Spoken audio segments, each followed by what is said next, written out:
Alright, what about this normally video here? So if a Kryptonite padlock, there's a number on the back of it there. The number is 851134.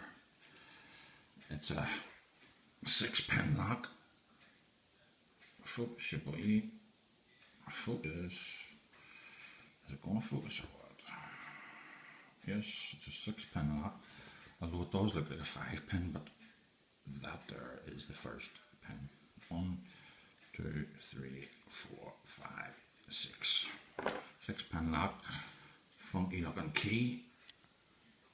I like the keys, very nice.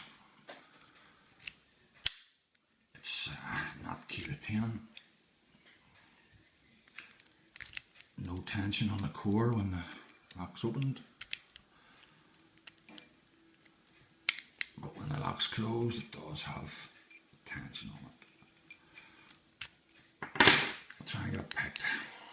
What's wrong with this old phone here? Flip me, there's a minute and past already. It is locked. Try and get it picked here. That's the thickest Peterson pry bar. A short hook, Peterson short hook as well. So we've got pin 3, pin 1, touch on 2, and pin 4. Lock opened.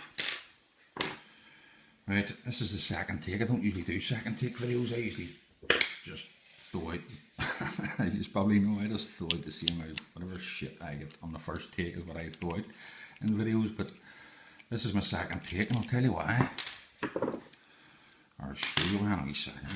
I actually thought this was a 5-pin lock when I was looking at the key. That's why I explained the key here. Oh, I'll show you here. I could not for the life of me get that clip off. I tried everything to get that clip off, and it just keeps spinning round and carrying on. And the video was, oh, it's still a little bit there. The video was getting longer and longer. Here's me, I'm not wasting my time any longer than that. So I've just decided I'm going to show you that all the 6 pins are in the lock.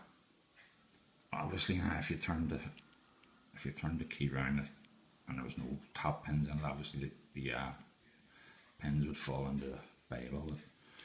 So there you are, all 6 pins, and only 4 of them needed picked. 5 and 6 didn't need picked at all. So anyway, bye. Thanks for watching. See you later in the next one.